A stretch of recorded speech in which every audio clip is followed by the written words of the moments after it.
think across B2B, it's the use of agents has just absolutely exploded. The user in a technical sense in crypto was the wallet, right? Now we're realizing that the user, instead of being the wallet, should be the person. B-roll.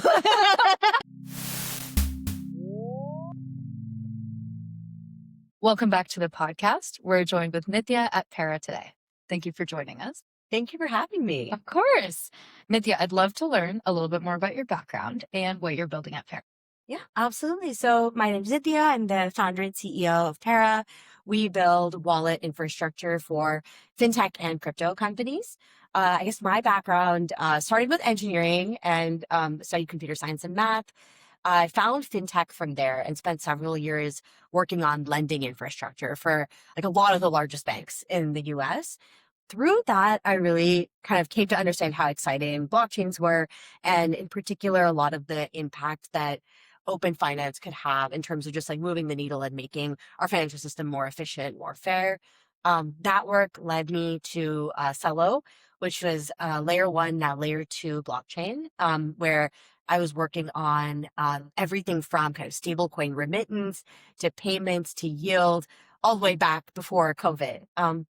And a lot of those experiences just helped me understand the ways in which like our stablecoin infrastructure and like the kind of tools that developers needed, how much opportunity there was to make it easier to build great stablecoin products. And a lot of that led me to start Terra. And so now we've been around for a few years. We serve, hundreds of customers across crypto, fintech, everything in between. And yeah, I'm super happy to be here. Thank you for having me. Of course. And that's awesome to hear. I think you guys have been working on this company for around 4 years now. So it's probably one of the oldest companies we still have around. Like we've seen a huge consolidation in the last few years. But I'd love to get your perspective, both as someone that's building wallet infrastructure and someone that's just been in this industry for a while. I think in the last couple of years, we've seen a lot of more mainstream adoption. We've seen people who aren't as familiar with crypto start to get onboarded through stablecoins and emerging markets and neobanks, through prediction markets like Polymarket. And a lot of times when they onboard onto these platforms, they're setting up accounts, and through those accounts, they're setting up wallets. So I wanted to ask you, do you still see the wallet as a user's first interaction with crypto? Yeah, this is a great question. Where back when we were building, when I was building infrastructure at Celo, a lot of how we thought about it was there's a set of things that people want to do, and a blockchain presents a way to do that more efficiently. And that's really the underlying principle that we follow at Para when it comes to trying to think about how we package up the infrastructure and the tools that we build for developers to use is like definitionally, yes. Like a wallet is very literally like how you interact with a blockchain, right? It's not like interacting with like a traditional closed loop financial system where you have both the ledgering and the interaction of that ledger. Like that's all happening in one place. You have a wallet that actually makes changes onto a blockchain. And so anytime somebody's interacting with a blockchain, they need a wallet. I think what that looks like is really different. And it's evolved like so much. Just, I think the most recent shift we're aware of is going from having a wallet application to having a wallet that is baked into a product, something like an embedded wallet, to now something that more or less lives in the background. Things like omnibus wallets have been around for a long time. But I mean, wallets have changed their format and their shape forever. Like the very beginning with Bitcoin, like usually a wallet was a private key that you would create on your laptop, and very good chance you then left that laptop and it was in a landfill somewhere.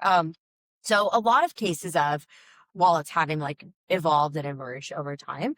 But I think like fundamentally they will continue to evolve to kind of be the best way to connect people with blockchains, to do something useful in the world.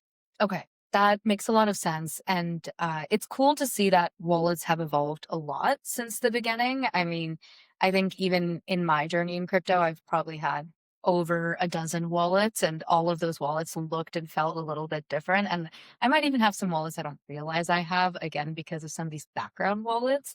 But In terms of how wallets have evolved and where you see them going, what have been like the biggest changes in wallets? And you said that you think wallets are going to continue to evolve. What do you think is still going to change in wallets? Yeah. It's a great question. So, I mean, I think what will continue to happen is that we will see that as there are more different types of things that people want to do, wallets will change. I think wallets continue to kind of go through this like bundling and unbundling process as kind of the space evolves. So the first example of bundling is you go from the private key on the laptop to something like a MetaMask wallet. Or MetaMask is more than a private key. It's a portfolio manager. It's a transaction feed. It's a send flow and a send UX. There's so many different things. And now there's so much more you can do than MetaMask and even that. What I think still has not happened is, so I guess then we went through this unbundling, where we went from kind of wallet apps to wallet infrastructure, where many more apps wanted just the wallet and just the key management part of that. And that was where we saw a lot of embedded wallets. Now what we're seeing is that we have a lot of more kind of maybe just established companies that are looking to adopt infrastructure with stablecoins. So they actually need even less. Like they don't need authentication all the time. They might need different form factors where they can control more of the overall transaction life cycle. We see a lot of work there and a lot of demand there around things like permissions and policy engines. So there is kind of this rebundling that's happening again, with things like on and off ramps, yield, etc., where people just want their wallet infrastructure to do more. But I think what's coming next, kind of beyond that, is going to be actually like something that we started out really focused on, which was preventing that problem you mentioned of I have 12 wallets that I know of. I probably have 20 more that I don't know of. Who knows how much money is stuck in those wallets? Of now that we have a ledger or a blockchain that is actually open and interoperable, how do we make sure that the wallet layer is taking full advantage to that? Yeah. So I think that is something that we're going to start seeing more and more in financial services.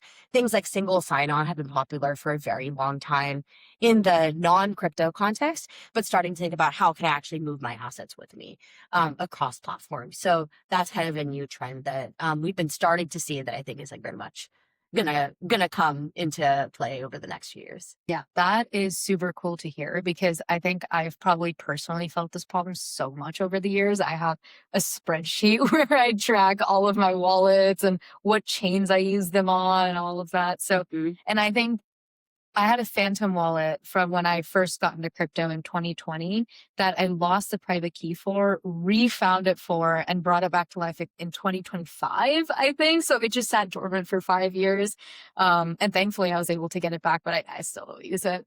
But I love having the idea of your assets moving with you because for the longest time, I think the user in a technical sense in crypto was the wallet, right? Now we're realizing that the user should, instead of being the wallet, should be the person. It should be the actual user.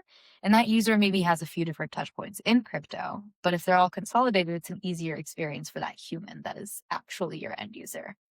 That's super cool. I think one of the things that I've definitely noticed the biggest shift recently has been the idea of embedded and background wallets, the idea of just abstracting it all behind this account process. And so in that world where I go to some application, I set up an account, a wallet is set up for me in the background.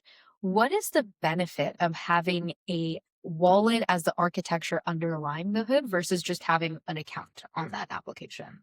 Yeah, that is such a great question. And interestingly enough, I think we are actually starting to see the two decouple a little bit because of two forces that I'll kind of get to. But really, I think it comes down to when I have an account with the Web2 app, I can make API calls. There's a user ID, like I can be identified. However, that's not enough for me to interact on chain. Because to interact on chain, I need a private key that I can actually sign a transaction with. And so it really is about what is the core set of metadata associated with an account that a user needs to be able to do everything that they would want to do within a product. And so that can look like authentication that is tightly coupled to a wallet. That can look like what we're seeing much more of now with more established companies is an authentication layer that then has an internal kind of reconciliation system with a set of wallets. Or now we even see that the notion of an account could be a human, and that human might have a series of agents. And so we are kind of seeing that model shift here and there, but ultimately the reason why you need the wallet is to perform the on-chain action in a way that it can be attributed back to that core user. And that is really important for anything involving identity, many payments kind of oriented use cases, things around like lending, borrowing, yield. If you need to have like differentiated lending rates for different users, like everyone needs their own wallet to be able to do that. Okay. And all of the different wallets that are out there, like there's a lot of different wallets, a lot of different wallet providers. What is the difference between these? Like if I am trying to figure out maybe what wallet to use, or I'm a developer and I'm trying to figure out which wallet to integrate to my platform, how do I actually distinguish between these different wallets? It's a great question.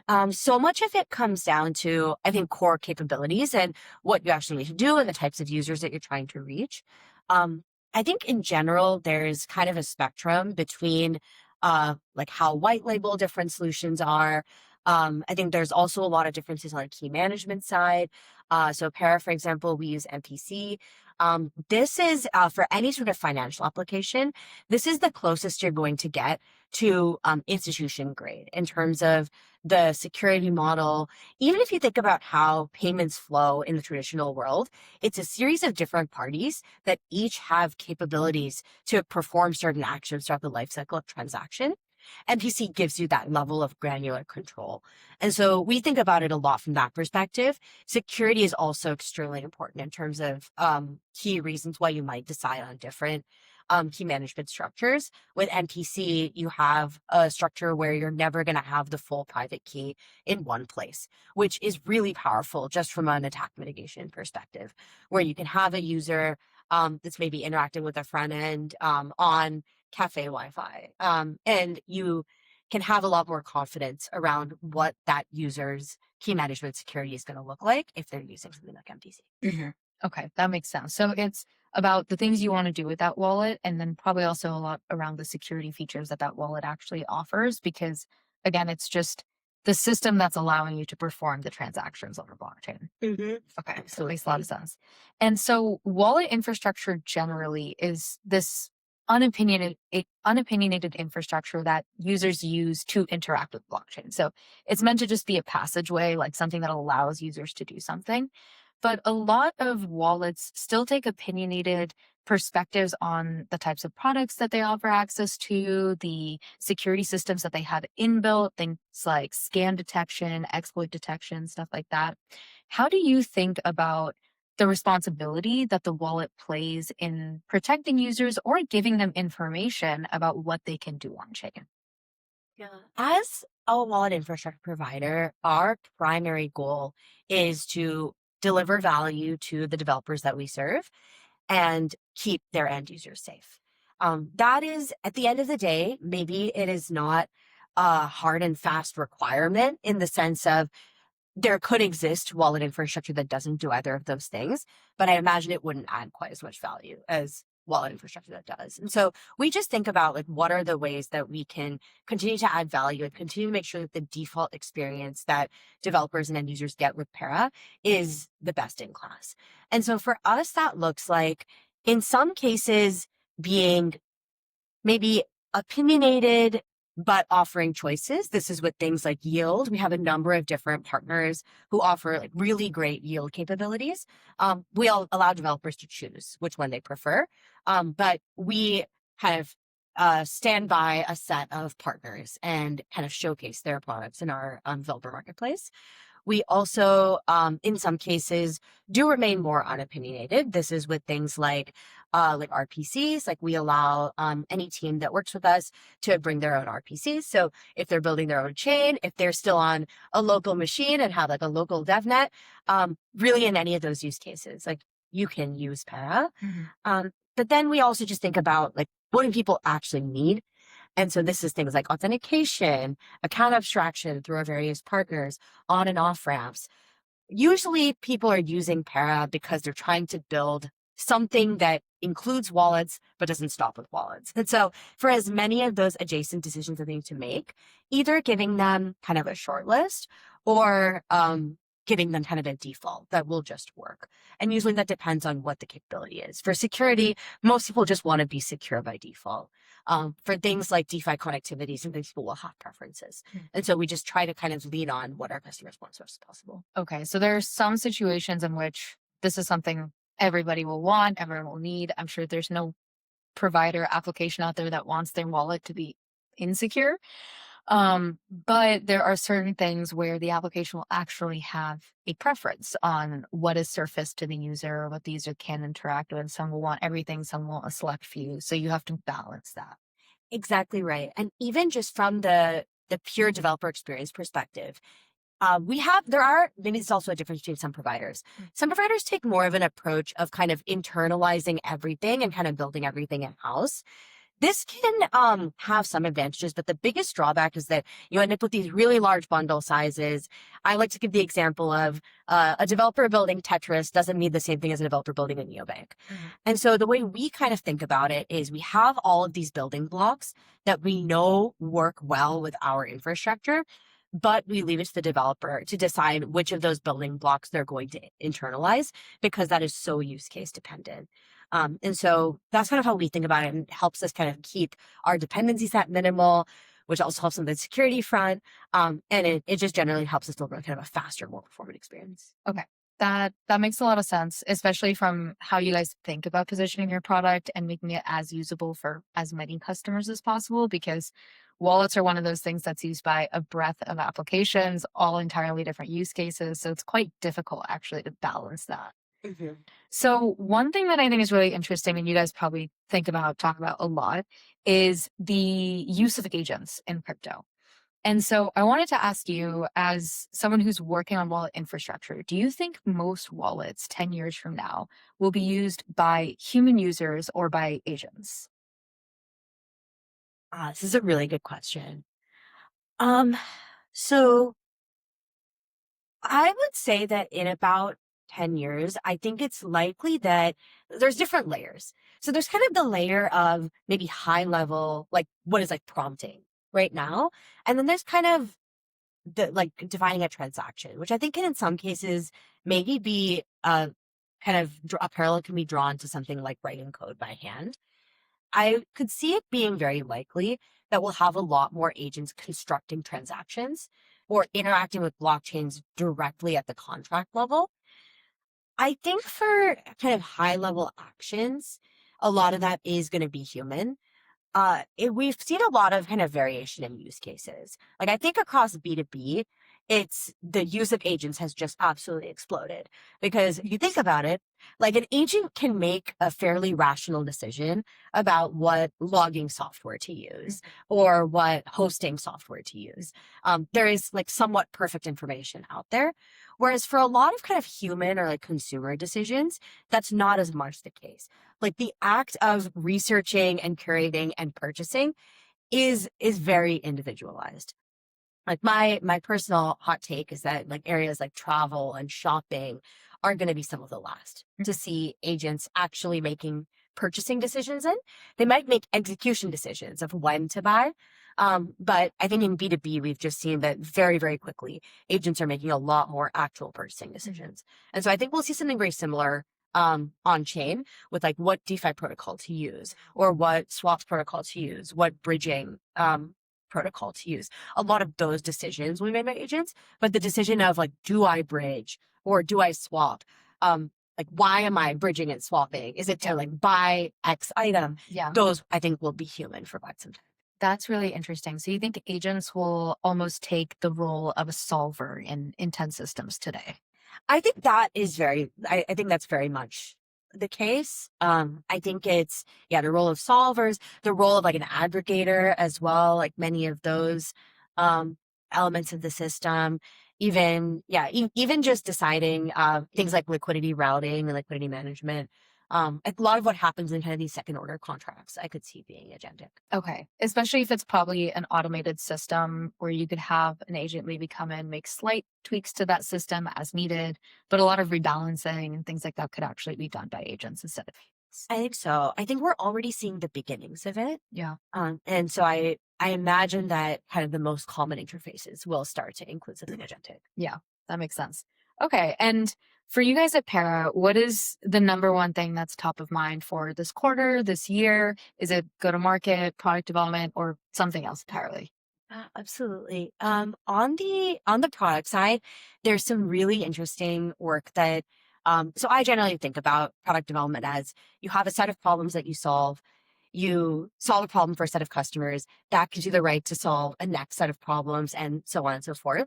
There's a set of problems that from the very beginning of the first like months of the company, we were excited about solving Yeah. that there is finally an opportunity to solve.